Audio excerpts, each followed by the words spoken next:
예, 안녕하십니까. 지난 시간까지 이제 살수대첩에 대해서 얘기를 했어요. 제가 이 살수대첩하고 귀주대첩을 묶어서 말씀드렸던 그 이유 중에 하나가 어차피 압록강에서 청천강 사이에서 벌어지는 일들이란 말이에요. 그렇죠? 그리고 그 압록강하고 청천강이 그러면 지금 우리가 말하는 압록강, 청천강 그리고 지금 우리가 말하는 평양성이냐 또 아니면 지금 우리가 말하는 압록강, 청천강이 아니고 윤영성에 있는 요하 거기가 압록강이고 그리고 청천강이 지난 시간에 말씀드린 대로 살수고 평양성은 요양이라면 그럼 귀주도 그쪽으로 가야 되거든요. 그래서 살수대첩하고 귀주대첩을 같이 묶어서 말씀을 드리는 거거든요. 그럼 통솔에 의한 귀주대첩 유출을 의심하게 하는 이유를 한번 봅시다. 먼저 이제 귀주에 대해서 알아야 뭐가 얘기가 되겠죠. 성종 12년 그러니까 993년에 거란의 소선용이 80만의 군사를 이끌고 침공한 거란 1차 침입에 대한 서희의 단판이 나옵니다. 고려사에 보면 여진에서 거란이 군사를 동원해 침략을 계획한다고 알려왔으나 조정에서 의논하기를 그들이 우리를 속인 것으로 여기고 방비태세를 갖추지 않았다 그랬어요. 그러니까 여진도 그때 이제 거란하고 여진하고 우리하고 그 우리 한민족하고 이제 세 민족이 서로 이제 그 알력 다툼을 할 때니까 여진이 우리를 속여서 괜히 쓸데없는 힘 낭비하게 한다고 의심을 했겠죠. 그런데 993년 8월에 진짜 여진이 거란의 군대가 침략하였음을 다시 알려오자 비로소 이르 이급함을 하고 각도의 병마 재정사를 나누어 보냈어요. 그리고 993년 10월에 시중 박양유를 군 상군사로 레사시랑 서희를 중군사 그리고 문화시랑 칠랑을 하군사로 임명하여 북계에 군대를 거느가서 거란을 방어하게 했습니다. 그리고 10월 윤 10월에는 정해 왕이 다시 서경으로 가서 안북부까지 나가서 안주에 안북부는 안주입니다. 나중에 이제 안주 얘기가 나와요. 안주까지 나가서 머물렀는데 거란의 수선용이 봉상군을 공격하여 파괴하였다는 소식을 듣자 더 가지 못하고 돌아왔다. 서희를 보내 화해를 요청하니 소선용이 침공을 중지하였다 그랬어요. 거란이 들어오다가 서희를 보내서 화해를 하니까 소선용이 침공을 중지했다 그랬어요. 그런데 그 고려사 절여에 보면 성종 12년에 거란이 침입해 서희가 화평을 교섭하다라는 데 보면 박양우 서희 등이 쭉 이렇게 하고 있었는데 이제 소선용이 뭐라 그랬냐면 우리나라가 고구려를 이 땅을 차지하였는데 너희가 변방지역을 침탈하고 주변국 모두 항복하였으니 속히 강으로 나와 항복하라고 그랬어요. 그래서 이 강이 어디냐 이거예요. 아직 강은 안 건넜어요. 그렇죠? 강으로 나와서 항복해라 그래서. 그러니까 고서 대신들 중이 서경 이북의 땅을 주고 황주에서부터 전령까지의 선을 국경으로 삼고 그리고 그냥 항복합시다. 그러니까 서희가 식량이 충분하면 전투를 승리할 수 있습니다. 거란의 동경으로부터 우리의 안북부에 이르는 수백 리의 땅은 모두 생여진에서 점유되었으며 광종께서 그것을 취하여 가주, 송송 등의 성을 쌓았습니다. 그러니까 광종 때 가주와 송송을 쌓았다 그랬어요.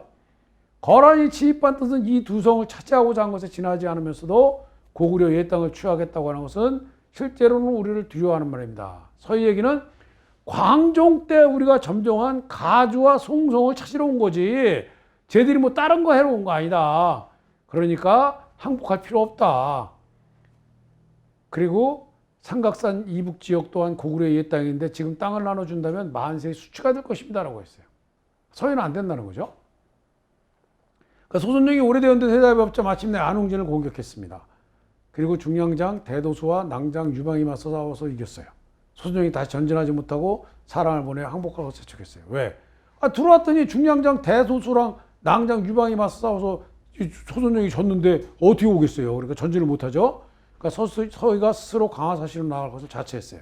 그리고 서희가 국서를 받들고 거란의 군영으로 와서 조금도 굽힘없이 소선용에게 굽힘없이 들어가니까 소선용이 고려는 신라 땅에서 일어났고 고구려의 땅은 우리 소유다. 또 바다 건너 송나라를 섬기고 있으니 토벌하러 왔다. 영토를 나눠 바치고 조빙의를 취하라. 그럼 무사할 것이다. 그랬더니 서희가 뭐라 그랬냐면 그렇지 않다. 고구려가 우리나라의 옛 땅이기 때문에 국호를 고려라 하고 우리도 국호를 고려라 하고 평양의 도읍을 정한 것이다. 토지의 경계를 논하고자 한다면 삼국의 동경도 모두 우리 영역에 있는 것인데 어찌 참식하였다고 할 수 있느냐. 또한 압록강 안팎도 역시 우리 영역인데 지금 여진이 그 자리를 도둑질하여 조빙을 통하지 못하는 것은 여진 때문이다. 여진을 쫓아내고 우리 이 땅을 돌려주어서 성과 보를 쌓겠다. 그럼 된다 그랬어요. 그럼 니네하고 친하게 지내겠다. 그러니까 빨리 군사를 철수시켜라. 그랬더니 거란 황제가 그 얘기를 듣더니 고려가 강화를 요청했으니까 우리 철수하자. 그래서 철수하고 서희가 거란의 군용에 7간 머물러 돌아왔더니 왕이 기뻐하면서 맞아줬다 그랬어요. 그리고 나서 이제 그렇게 돼서 일단 900 성종 12년 10월에 윤시월에 이렇게 화의를 했어요. 그랬더니 그 다음에 2월에 뭐라고 그랬냐면 소순영이 철의 전후 문제에서 글을 보내왔어요. 뭐라고 보내왔냐면 이제 2월이에요. 봄 2월.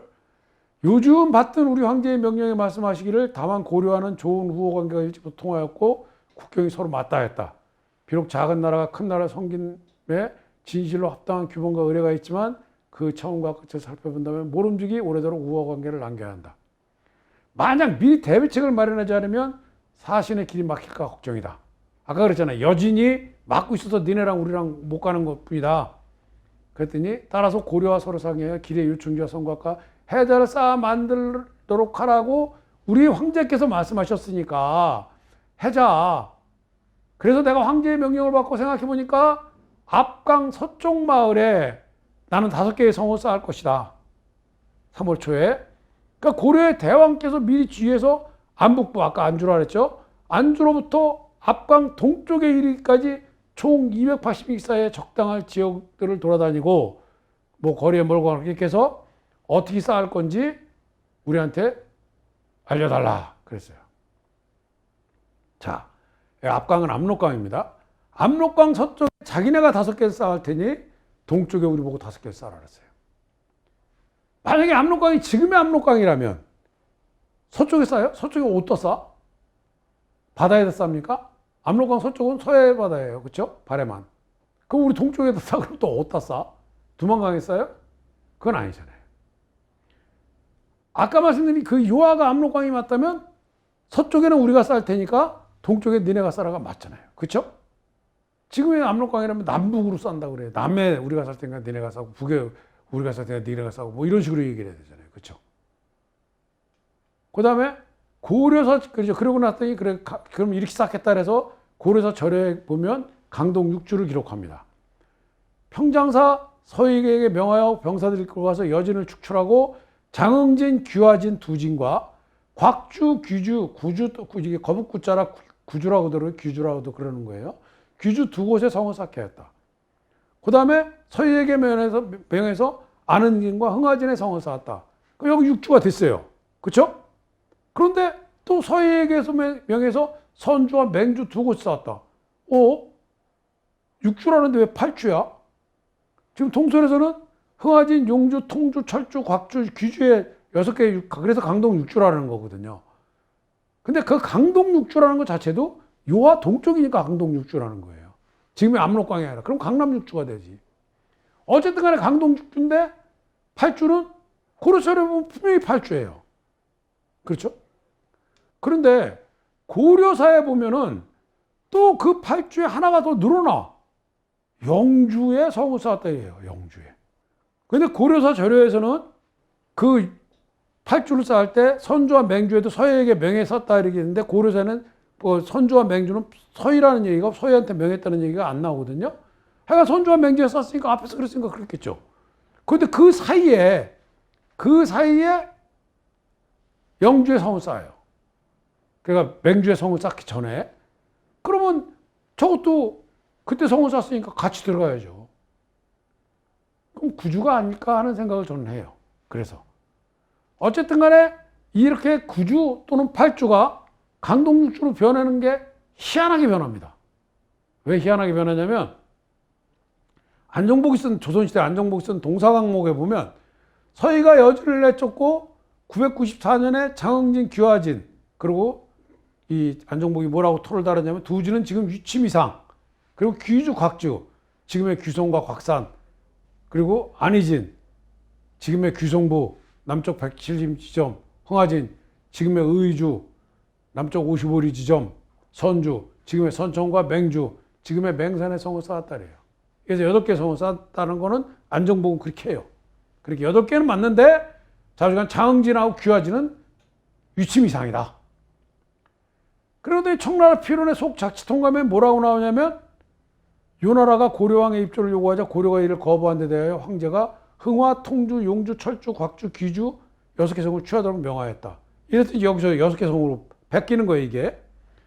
그러더니 조선에서 그 신증 동국 여지서라면 또 뭐라고 나오냐면 흥화진은 의주의 남쪽 50을 있는 고영주, 또 통주는 선천, 용주는 용천군, 그리고 북쪽의 의주경과 19리, 남쪽은 철산군경과 27리, 철주는 철산군, 곽주는 곽산, 귀주는 귀성으로 이렇게 해서 서해가 강동 6주로 쌌다.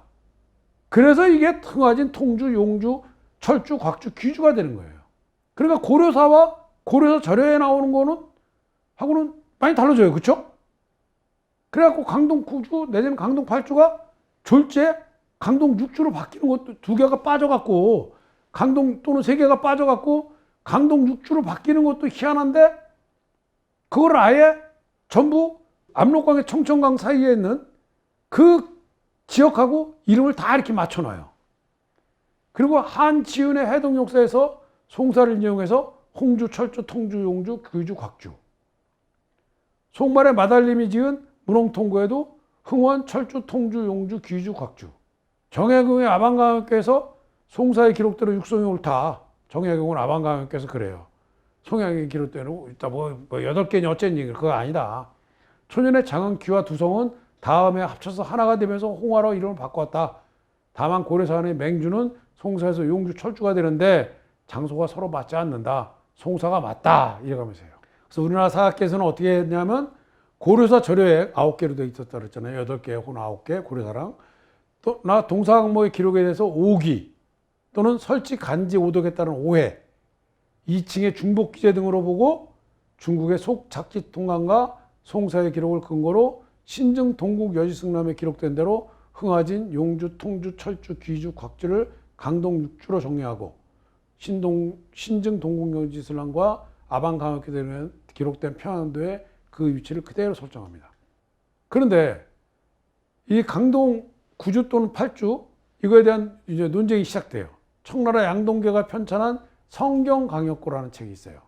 그 책의 권사의 요에서는 거란의 1차 침입 시에 서희가 영토를 떼어주고 화친하자는 설에 반대하며 거란의 동경으로부터 우리의 안북부에 이르는 수백 리의 땅은 모두 생여진에 의해서 점유되었는데 광종께서 그것을 취하여 가주, 송송 등의 성을 쌓았던 것입니다라고 한 말 중에서 가주는 봉천, 봉천은 봉천성이라 그러면 요령성을 말하는 거고 봉천 그러면 심양을 말하는 겁니다.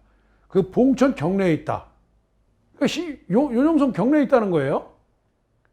이씨 지류운편에 가주가 조선 경내에 있다고 하였으나 가주가 이미 현주에 예속되었고 광룡과 멀지 않으니 운편에서는 믿기 어렵다고 정의했어요. 강동 6주의 위치를 평안도로 정의한 신증 동국 여지승남과는 다르게 거란이 수복하는 가주가 요령성 심양이라고 정의한 것으로 고려는 이 시기에 심양까지 지명령에 포함하고 있었던 거예요. 그것도 우리나라가 얘기한 게 아니라 우리나라 학자들은 무슨 뭐 청천강에서 압록강 사이에 있다고 막 끼워 맞추기 바빴는데 청나라 사학자가 성경강역고에서 그거 아니다. 조선 땅에 안 있었다. 봉천, 요령성 경내에 있었다. 이시지류운편에서 말한 거 틀리는 거다. 라고 제기한 게 바로 청나라 사람이에요. 그래서 이분은 강동 9주는 강동 또는 8주 또는 강동 6주라고 치더라도 이거는 심양 이북이나 이서에 존재했지 또는 그 근처에 존재했지 그렇게 뭐 조선 땅에 있고 이러지 않았다. 라고 의문을 제기하신 겁니다. 성경강역고에서. 평양이 요양이라는 건 이제 우리가 여태까지 쭉 얘기를 했잖아요. 그렇죠? 그 다음에 고려의 서경 평양도 요양이다. 그리고 압록강이 유화라는 사실도 이미 이제 우리는 쭉 얘기를 해왔어요. 근데 서해장군은 왜 적장과 단판을 짓는 자리에서 수도를 평양이라고 그랬겠어요? 그럼 평양이 서경이라고 그랬잖아요. 그렇죠? 그럼 손룡이 나와서 항복하라는 강은 압록강인데 아까 압록강을 건넜다 그랬으니까 그럼 지금의 압록강이냐 이거죠. 또 대중국 발해 유민들은 거주지와 함께 고려를 귀화한 사람은 한 사람도 없었을까? 지금 저런 얘기가 있는데 그 발해 사람들이 엄청 많이 귀화했다 그랬잖아요. 그렇죠? 뭐 만호가 오고 막. 근데 그 사람들이 그냥 뭐 그 만호 4만 명이 줄 서서 쭉 온 거예요? 귀화하는데? 집은 다 살던 땅은 놔두고? 그 시대의 귀화라는 건 그렇게만 생각하면 안 되는 거죠. 그 만호가 차지하고 있던 땅을 들어서 항복하는 게 귀하죠. 그 다음에 이제 그런 걸 쭉 생각하면 과연 서희 장군이 개척한 강동육지과 한반도 북부 청천강에서 압록강 사이에 있었나 하는 생각을 안 할 수가 없는 거예요. 그럼 왜 조선시대, 그것도 청나라 사람도 아니라는 조선시대 그렇게 했어요? 그래서 이건 제 뭐 개인적인 생각이, 또 이런 이야기를 하시는 분들도 계시지만, 뭐 남주성 박사님도 이거 비슷한 이야기를 하셨는데, 이성계의 유화도 해군으로 만주의 많은 부분을 잃은 조선이 고려사를 기록하면서 축소된 영토의 책임을 감추기 위해서 지병을 좀 이렇게 한데다가 나중에 신증 동국이 여시슬람이 또 안종복의 동사강목이 이런 거 다 조선시대에 쓴 책이잖아요. 그렇죠? 그러니까 이 사람들이 좀 그렇게 쓴 거 아닌가 하는 생각을 좀 해요. 그렇지만 뭐 그거는 확실한 증거는 없고요. 제가 그렇게 생각한다는 거예요. 아까도 말씀드렸지만 고려 영토의 북변에 대한 의무는 전에도 한번 말씀드렸어요. 이 말씀. 자, 이렇게 넓은 땅을 가졌던데, 그리고 신덕장군동 500인이 내투했고, 대화균등이 백성 100호를 거느리고 귀부했고, 그리고 세자 대광영까지 무리 수만을 거느리고 내투했고, 또 발해인 수만 명이 내투했고, 근데 이 사람들이 과연 이렇게 다 이렇게 했는데 수만인데 그냥 여기서 그냥 쭉 일렬로 줄 서서 왔을까요? 아마 수만이 내투한 나라면 국경이 어떻게 됐겠어요? 말도 못하는 거죠. 그 다음에 여기 보면 발해국의 세자 대광현이 우리 수만을 내투하니까 성명을 하사하시며 왕계라고 종실에 족보해 놓고 그를 따르는 측근에게는 관직을, 군사들에게는 토지와 집을 차등 지급했다 그랬어요. 그럼 저 넓은 땅을 놔두고 수만 명이 왔는데 그 사람들한테 다 나눠줄 땅이 어디 있었겠어요? 저런 거는 바로 그 영역을 가지고, 또 세자가 내투한 거잖아요. 세자 대광현이. 그러니까 그 영역을 가지고 항복한 거를 뜻하는 거죠. 그러면 고구려의 국경은 절대 저기서 끝나는 게 아니라 올라갔을 거라는 거예요. 저 위로. 그러면 강감찬에, 우리가 아는 강감찬의 귀주대첩이 이 귀주에서 일어난 게 아닐 거라는 거죠. 그래서 아까 육진도 말하는 여기가 아니라 유화가 압록강이고, 그리고 아까 말씀드린 유화가 압록강이고 평양의 요양이라는 사실을 이미 다 우리는 밝혔으니까, 그러면 유화 쪽으로 가야 된다는 거예요. 자, 그러면 고려사에서 말하는 귀주대첩의 기록들을 한번 봐야 우리가 이제 그 확실하게 알 수 있잖아요. 그렇죠? 잠깐 한번 봅시다. 고려사 1018년 10월, 12월에 보면 거란의 소선령이 군대 10만을 이끌고 침입하자 왕이 평장사 강감찬을 상원수로 임명하고 대장군 강민첨이 보좌하게 하였다. 상원수의 군대가 흥하진에 이르러 거란군을 크게 무찌르자 소선령이 군대를 이끌고 곧장 개경으로 진격하였다. 강민첨이 추격하여 자주에서 만나서 또 크게 문질렀다. 이렇게 했어요. 그리고 거란군이 자주가 일단 흥하진에서 당하니까 소선령을 내리고 곧장 개경으로 진격한 거예요.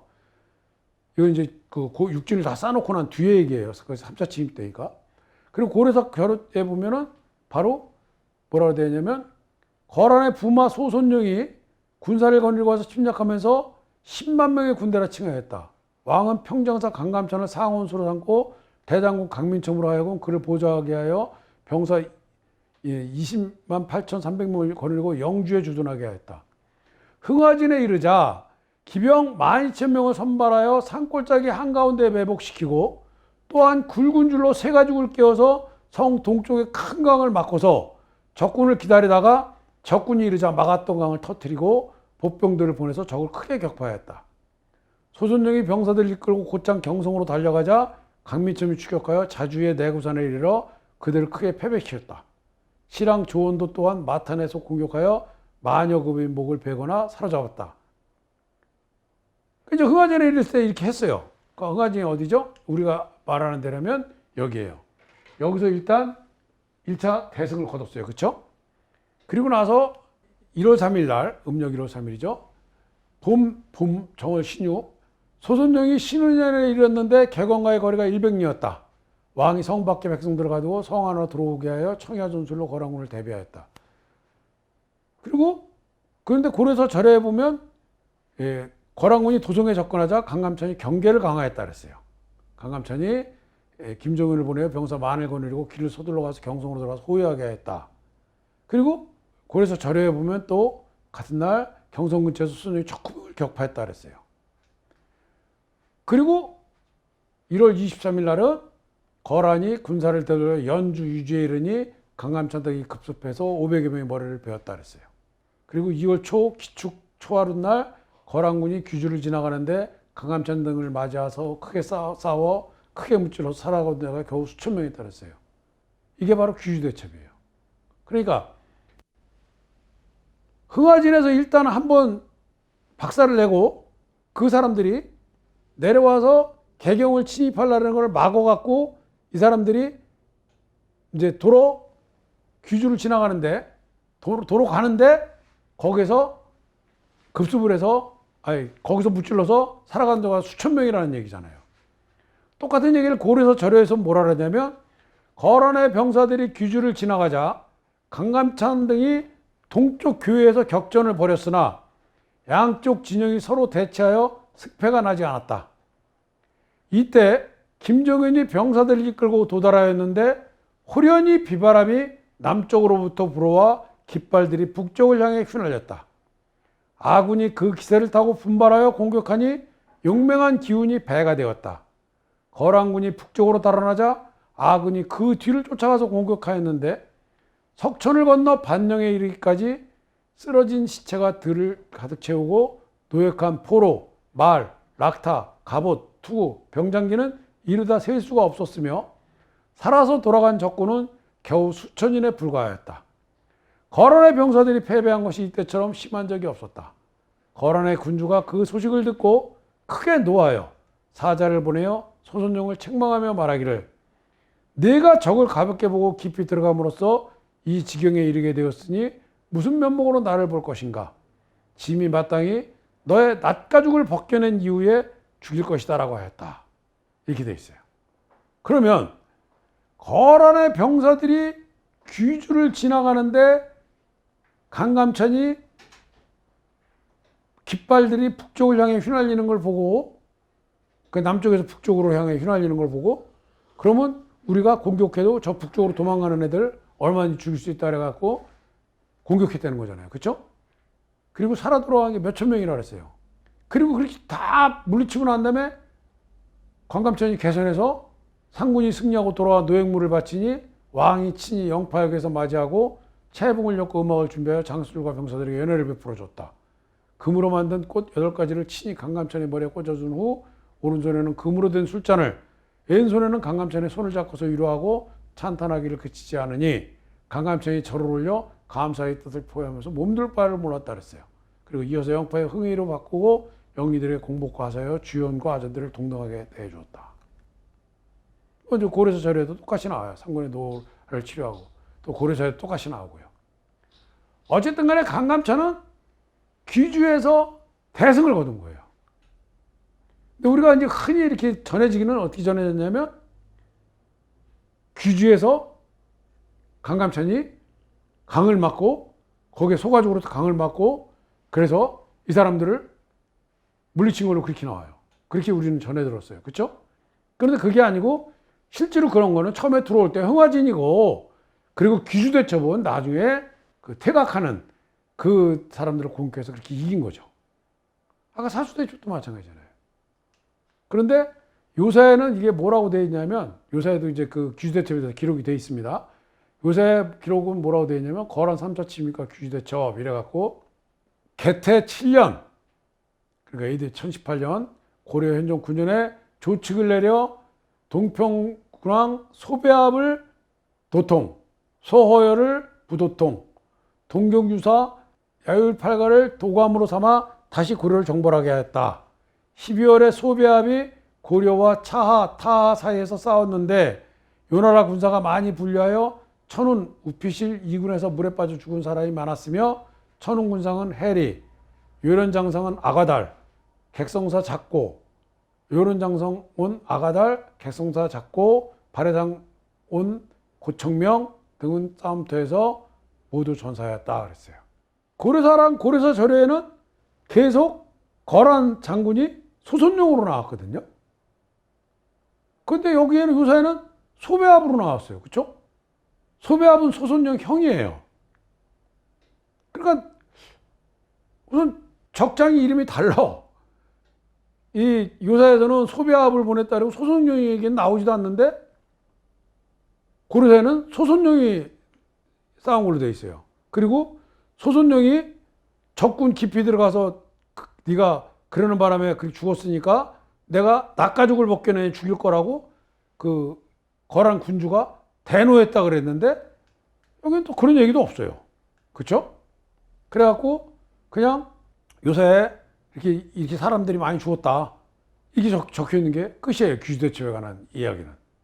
근데 여기 이제 차이가 나는 게 살수대첩을 그 수양제가 그 살수대첩에 적을 때는 거의 뭐 이렇게 뭐 사람들이 많이 죽고 뭐 이런 얘기가 없었잖아요. 그렇죠?